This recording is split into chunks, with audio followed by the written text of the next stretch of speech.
Hey everyone, welcome back to the channel.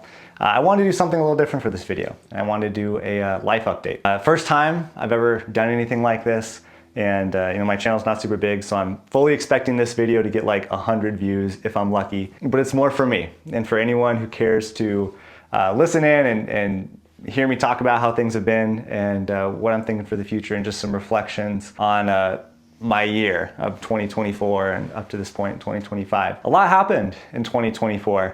It was a big year. I continued creating content. I've had this channel for about a year and a half now, and I got to continue my experience as a Power BI developer. I tried out co-founding a Power BI consultancy firm with a guy that I met on LinkedIn, and did that for about 5 or so months. Didn't really work out, but got to work with some cool clients, and it was a cool experience. And then ended up getting my dream job with Maven Analytics as a product manager. And that's been a very different experience. I'm no longer like a practitioner of data skills in the sense of like being a dedicated data analyst, analyzing data, building dashboards, doing queries every day. There's a small amount of that in my current job, but now I am more in a space where it feels like as if I quit my job, started a business, teaching data skills and creating data products with like a company backed behind what I do. As a product manager with Maven Analytics, I primarily own our cohort offering, our 10-week immersive programs, and the building of our community. And there's a lot of stuff with that coming on in the future, hopefully. But, planning, marketing, facilitating, teaching within the cohort, sales even, all that is a part of it. And I'm given a lot of autonomy for how I want to operate that line of business. It's great. It's one of the best jobs I could ever ask for, honestly. And it's been awesome. So I get to teach in our Power BI cohorts and just get to like build cool stuff, which is what I like to do. And there's some analytics wrapped up in that, and I try to keep up with my personal learning, but I'm not like a data analyst, like literally anymore. So I'm on another side of it all. And that's one reason why I was hired is I have this business sense from the different side hustles I've done and monetizing my personal brand and everything that comes with that, and products that I've made and launched personally, and then just my experience in data and my knowledge of the data community. So I've only been in that role for like 7 months now, but it's been great. My son was also born, my second child, and that's been incredible. I also have a 2.5-year-old. So my son at this point, at the time of recording this video, he's about 3.5 months old, and then I have a 2.5-year-old daughter, and that's been wild. Having 2 kids under the age of 3 is incredibly difficult. This is like the hardest thing I've ever done. I love being a dad. I love having a family. It almost brings me to tears, honestly. It's the most incredible thing. I wouldn't trade anything for being a parent, being a husband, having a family, but it's challenging. It's really challenging. My wife and I both work. My wife is a career woman, and I love that. I love her for that. She does not want to be a stay-at-home mom. I do not want to be a stay-at-home dad, and we are both completely fine with that. Okay, so I don't want that to come across as bitter. I love that my wife works, and she has an incredible job as a physician's associate. But it's hard having 2 young kids, a toddler and a baby. I feel like just before our son was born, we were finally getting into a rhythm with our toddler. I was getting back in shape. I was like 100% consistent with working out 6 times a week for like 3 months straight. I gained 20 pounds of like muscle and was like looking good and just felt like dialed into a routine. And our son was born, and that kind of changed absolutely everything. It's tough. I'm still in that phase where I'm not sleeping much. He's up every few hours, and so he's a great little kid, awesome baby. But when you're juggling a full-time job, your spouse's full-time job, 2 kids, side hustle, creating content, and no family in town, it's just us, it's hard. I've gone through a lot of periods of stress and anxiety, and I'm still navigating that. Like, it's still really challenging. I love to build stuff. Like, I love to create. So even my wife at times is like, why don't you just take a few months off of social media? Or even sometimes I think myself, like, why am I doing this to myself? It's not like I make like crazy money from it or anything. Like it's like average at best, and I'm not even like this super huge channel or a content creator or influencer, and I have more going on LinkedIn than I do in YouTube currently. YouTube's been a slow burn, but I just love to create. And there's like this weird cycle where like you try out creating content, and then when it goes well, you get really excited and you keep doing it, and then you get burnt out and you think you should take a break, but there's the anxiety of like, if I take a break, am I gonna lose my audience? Are people gonna forget about me? So you go back into it and you get burnt out. And I go through these periods where I'm really excited about it, and then periods of like extreme burnout. And but I definitely don't want to walk away from it altogether. I don't even like taking more than like a week off from it. And there's a lot with that, like there's a business around it, you know. I don't necessarily want to let that go, and at the same time I love it. It's like it feels like an abusive relationship sometimes. But I know that creating content has opened doors for me that would have never been opened otherwise. And so I love it for that, but I love the process of creating. That's why I love my job as a product manager. It's why I love having side hustles. I just love creating, building, you know, doing content is fun. So it's been challenging, but I've tried my best to keep up with it. I think what has made it more challenging is, you know, and these are just some reflections, you know, it's hard to grow on social. I feel like on LinkedIn, I experienced a lot of growth early on. And then in the latter half of 2024, the algorithm changed a lot, and growth has been slow and painful, even though, you know, I still show up every day, almost every day. And then YouTube too. I've been here for a year and a half. At the time of recording, I have around 7,000 subscribers. And that's no small number, but it's so easy in any social media channel to like compare to people who are doing better than you or experiencing like hyper growth. Like on LinkedIn, there's been people who started creating content at the beginning of this year, or like the beginning of 2024, and outpaced me in like a matter of months. And you know, or like almost 100K like in a year, which I'm sitting at like 70 on LinkedIn. And I try not to get too wrapped up in metrics, but you look at that and it could be a little depressing sometimes when you're struggling to get traction and you see other people experiencing hyper growth day after day, week after week, month after month. Same on YouTube. I've seen people create channels and outpace me really quickly and creating similar content. And I have to ask why sometimes. Like it's hard to not beat yourself up about it and ask, like, do people just not like me? Does my content suck? And would I do better if I was more attractive? Or do I have a not great personality? Am I just not doing a good job explaining these topics? It's easy to ask those questions, compare and get discouraged. And I bring this up to say like that contributes to the burnout, and that makes it hard sometimes. And I've been so focused on this like growth mode for a long time, so long that I feel like I've really gotten away from why I started in the first place and what I really see the value in social media, creating content being. And that's like authenticity. Like I feel like in the beginning I was a lot more free to express, and I've gotten so focused on the growth game and making a business out of it that I've lost that, and I've just become all about the metrics. You know, trying to optimize everything and do it by the book and follow best practices. And then you see people growing who like aren't following best practices, and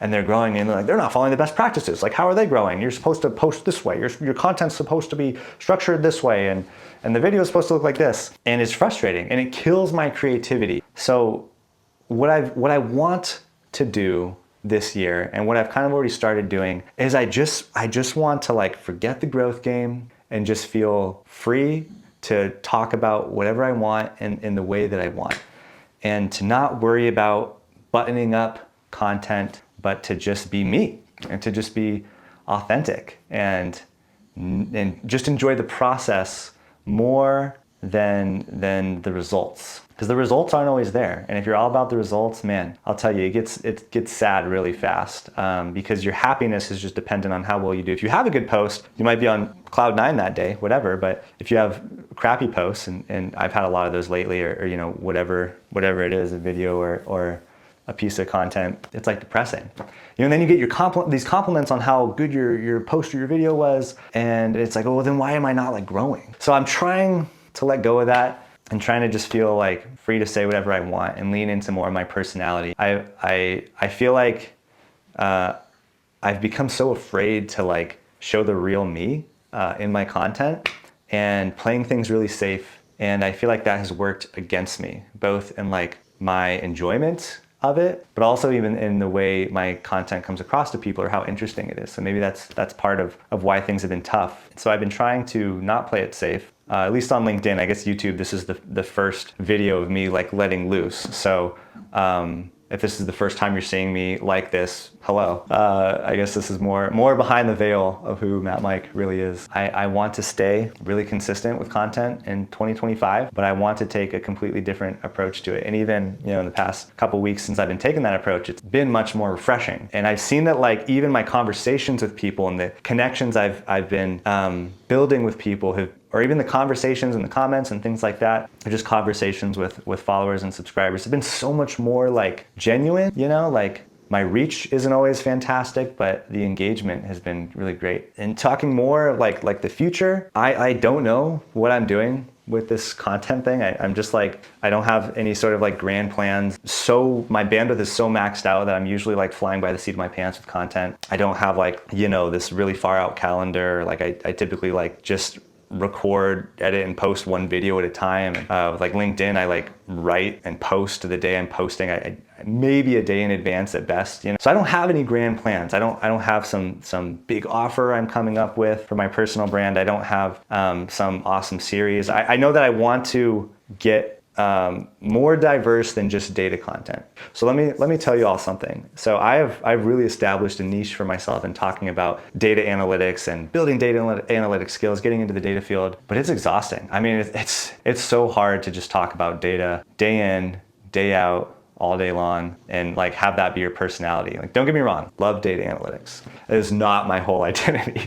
There's so many more things that I love and enjoy and find enjoyment and fulfillment in life aside from data analytics. And I don't even like looking like that's my whole image, but I suppose that's a bit of what I've done. So even on YouTube, especially with my content this year, I want to do like just different random types of content. Like I want to do like puzzle time lapses, like random stuff like that. Like I even got all this equipment to do that and like a bunch of puzzles for it. And I don't know, like just talk about something, whatever I'm interested at the moment, and not brand my entire identity and channel around just data. I want it to be more than that. And I don't know if that will help or hurt the brand. There's a lot of people out there who say like you should niche down, and there's people who disagree, and there's people who are successful both ways, but I just want to do things my way and talk about what I want to talk about and not really care about how that's perceived or how I look. Another big life update is me and my family are moving to Sacramento, California. So if you don't know, we've lived in Phoenix, Arizona for like a decade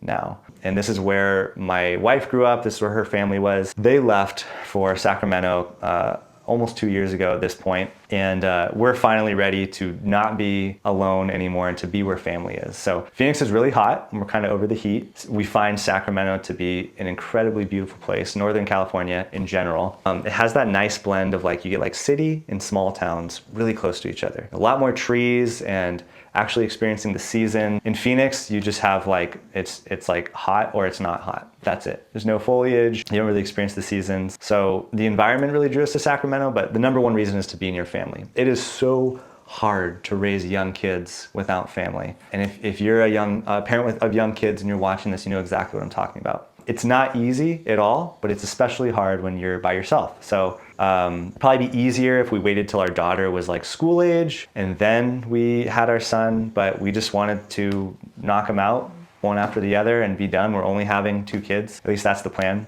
And then not to mention daycare costs. Like we're still gonna be paying for daycare in Sacramento, but holy smokes. I mean, between our 2 kids in daycare, we pay almost $3,000 a month for daycare. It is absolutely insane. Like that's more than our housing expenses like per month. Like it's crazy. So it's hard to like, do frugal things like save and all that during this stage of life when you're paying for daycare. It's hard when you have that and you can't ever have like a weekend off or a night off or whatever, and we'll have babysitters occasionally to like go out for an evening, but it's nice when you have family and they're willing to watch them for extended periods of time. They want to be involved, or you're with your family with your kids, so it's just a break. Like, oh, it's gonna be so nice. Like I'm so looking forward to it. And we're making that move in 2 months. So I'm recording this in January, we're moving in March. Things moved really quickly, quicker than we thought it would. We were originally thinking like the summer of this year, towards the end of last year. We visited for Thanksgiving. My wife had a few interviews. She got multiple offers, and I'm like, wow, the floodgates really opened. And so it felt like it was meant to be. And then even planning our transition out of Phoenix has been a relatively low lift. So we're excited for that. That's a huge life change. So I'll have a new place, a new office, a new environment, all that. And hopefully it's really awesome. I think it's going to be. I'm kind of just rambling, but it feels almost like I'm talking to a therapist right now. This is really nice, and just kind of sharing what's on my brain. There's no agenda for this video, and I don't know how long it's gonna be. But yeah, I know that moving forward, I know I'm in a challenging phase of life with kids, and that's just kind of part of the reality. Like, it's gonna be hard. You're gonna be exhausted. You're gonna have less time. So I give myself a lot of grace. I really do. Sometimes probably too much, but I need that to like protect my mental health and not feel so much pressure or guilt all the time. So it's a challenging stage of life, but also fun at the same time. And so because of that and everything I shared before, like I just want to focus on being really authentic and not doing things by the book, and just do things the way I want to do them, how I want to do them, talk about what I want to talk about. And I hope that means good things for this channel. I hope this means good things for my content, and so far so good, but I don't know. I'm just taking it one day at a time. I guess that's all I have to share for this video. I'm really grateful for everyone that tunes into my content. You know, I don't have this like massive following. I'm not some like big shot, nor do I ever want to be. And I'm just grateful for anyone that watches my videos or engages with my content. And especially if you've watched this and you've made it this far, like, wow, like you're awesome. Like, please, you know, like send me a DM or comment on the video just so I know who you are and I can thank you. Because I feel like most people are not gonna watch this, and I'll be genuinely surprised if people do, because it means they care and that there was something interesting in what I've rambled about here. So yeah, that's really it. That's all I have to share. I know this was really nice for me to just be able to talk to the camera a bit and just share my thoughts and reflect some. So yeah, that's the video. Thank you so much for watching, and I hope to see you again with lots of other cool content very soon and in the weeks and months ahead. All right, see ya.